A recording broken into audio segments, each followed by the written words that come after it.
Bonjour, je vous propose aujourd'hui d'aborder le Flourishing Business Canvas. Comprendre quelles sont les règles fondamentales pour utiliser ce canevas d'affaires. À l'agenda, nous parlerons des objectifs du développement durable et de leur rôle dans la conception du Flourishing Business Canvas. Nous parlerons bien sûr du Flourishing Business Canvas, ses caractéristiques, mais aussi les éléments qui le composent, les pratiques de gestion durable à développer et finalement la matrice du développement durable que constitue le FBC. Le Flourishing Business Canvas veut répondre aux objectifs du développement durable. Quels sont-ils? Il y en a plusieurs, c'est la lutte contre la pauvreté, la lutte contre la faim dans le monde, la recherche d'un meilleur équilibre, un bien-être et une meilleure santé, c'est aussi un niveau satisfaisant d'éducation, c'est aussi la recherche de l'égalité des chances entre genres, c'est aussi disposer d'une eau potable de qualité, d'énergie abordable et propre, d'un travail décent, une croissance économique acceptable, d'avoir des infrastructures innovantes de qualité au niveau industriel, c'est aussi une réduction des inégalités, c'est aussi le développement de communautés et de villes durables, c'est aussi une production et une consommation responsable, sans oublier une action en faveur du climat, la protection de la faune et de la flore marine, mais aussi terrestre, et le développement d'institutions fortes en matière de paix et de justice. Tout cela en recherchant les partenariats nécessaires pour atteindre ces objectifs. Voilà comment on pourrait résumer ces différents enjeux du développement durable. Le Flourishing Business Canvas est une manière de développer des modèles d'affaires qui s'inscrivent dans ces objectifs du développement durable.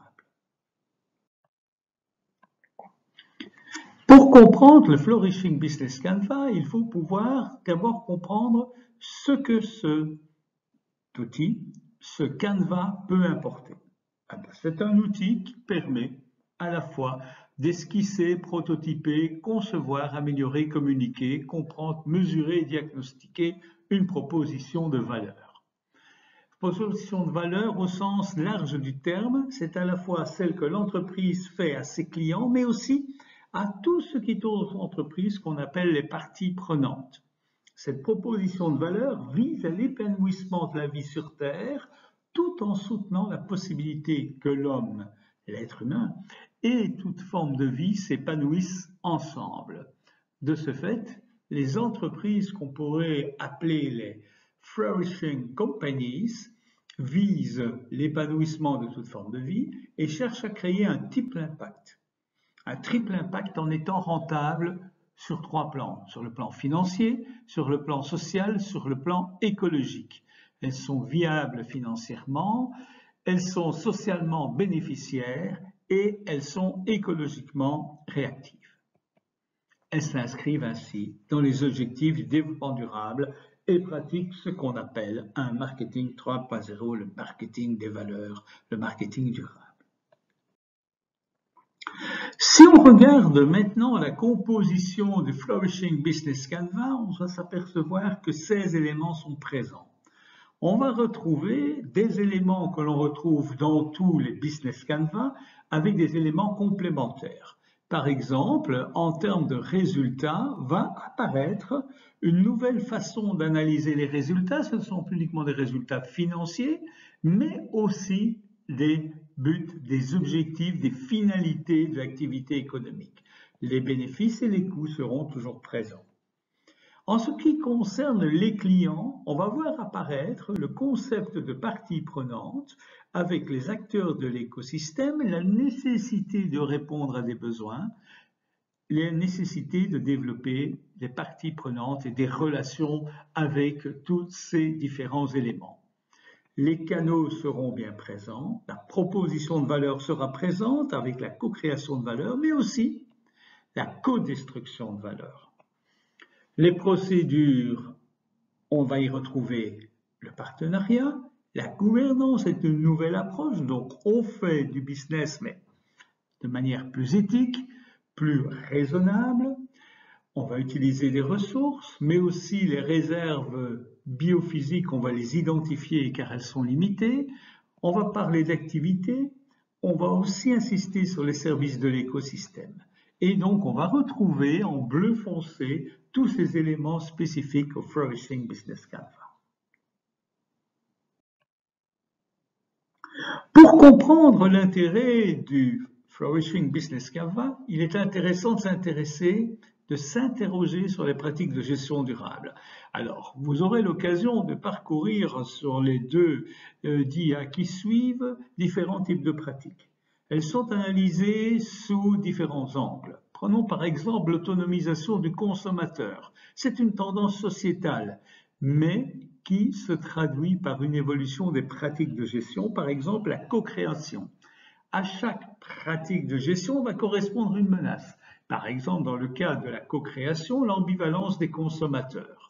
Et à chaque menace, une réponse est possible, dans ce cas, compenser le travail du consommateur.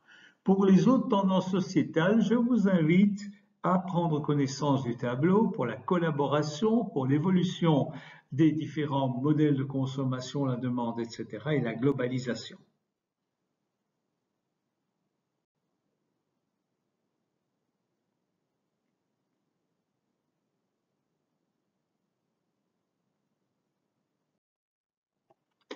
D'autres pratiques sont aussi importantes. On va parler de tendances sociétales en matière d'investissement responsable, de pénurie de matières premières, de rapport qualité-prix, recherche de produits porteurs de sens ou de transparence. À nouveau, je vous invite à prendre connaissance des différents éléments qui apparaissent sur le tableau.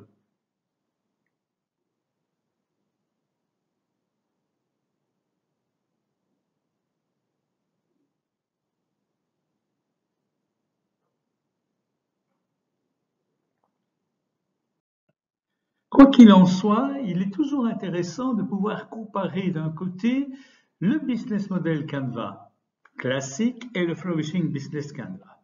Alors, que va-t-on voir dans le business model Canva? C'est principalement focalisé sur les aspects économiques. Le Flourishing Business Canva va reprendre ce modèle économique, va l'étendre, l'élargir à l'intérêt pour la société, la communauté et pour l'environnement au sens large, au sens la planète. On va ainsi voir apparaître des éléments complémentaires illustrés par les flèches, la codestruction à côté de la co-création, et on parlera de codestruction. On va voir apparaître les parties prenantes. On va ainsi voir apparaître les acteurs de l'écosystème et la nécessité de s'inscrire dans une réponse aux besoins.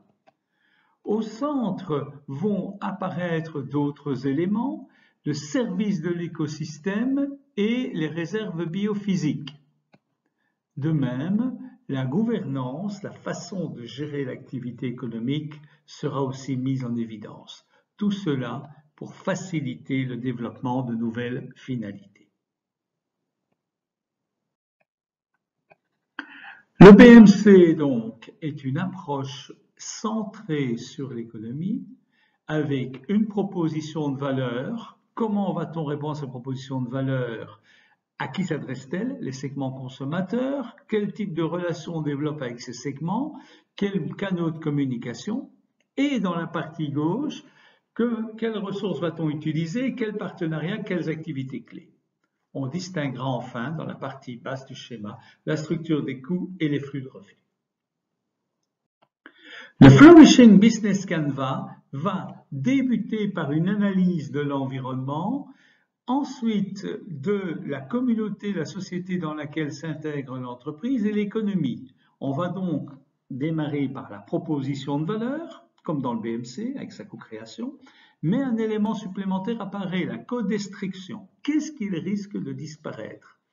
Et puis, dans la partie client, segment de clientèle, bien sûr, on va s'interroger sur le segment client, ses relations et les canaux, mais on va rajouter à ce segment client d'autres parties prenantes, avec les acteurs de l'écosystème et les besoins à satisfaire.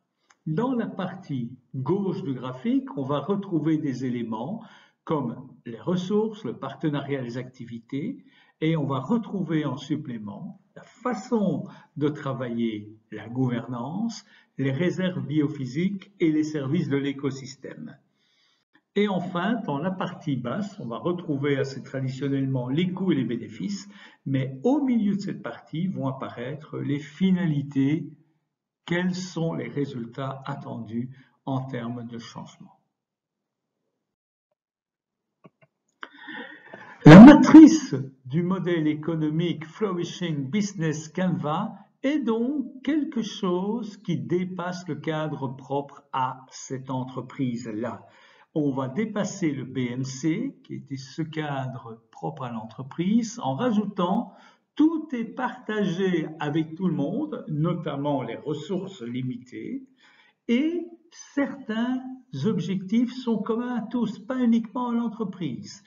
À gauche, on va retrouver si tout est partagé avec tout le monde. Et à droite, on va retrouver ce qui est commun à tout le monde. Ce qui est commun à tout le monde, c'est les acteurs de l'écosystème, sont les besoins. Et ce qui est partagé avec tout le monde, ce sont notamment les ressources limitées. L'idée, c'est de distinguer l'approche unique des activités réalisées par n'importe quelle entreprise en termes de coûts, de bénéfices, mais aussi de résultats. On va donc s'interroger sur l'environnement physique, chimique, biologique. On va s'interroger sur le rôle de l'entreprise au niveau social, au niveau technologique.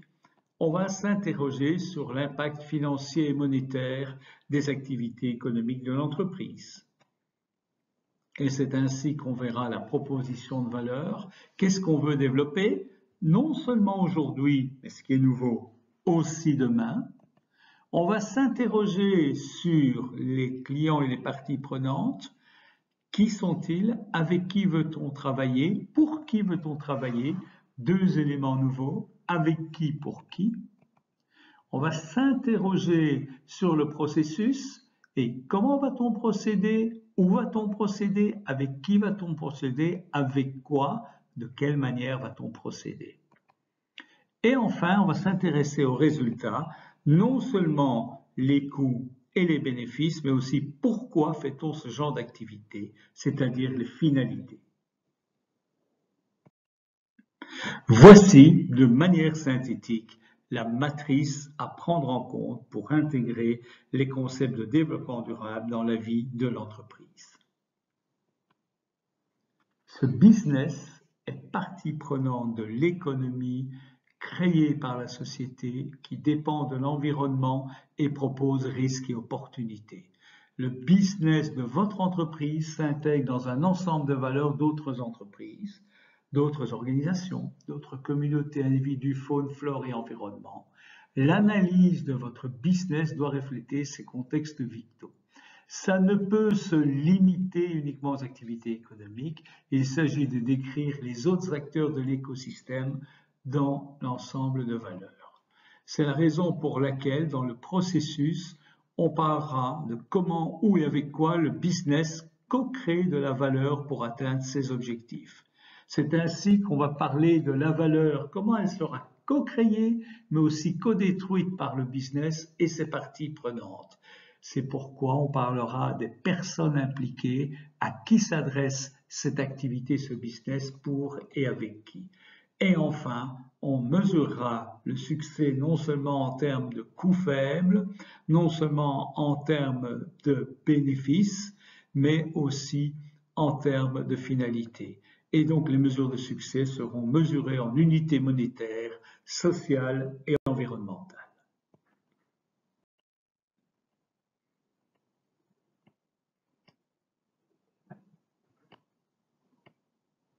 À vous maintenant de remplir les différentes cases de votre modèle durable.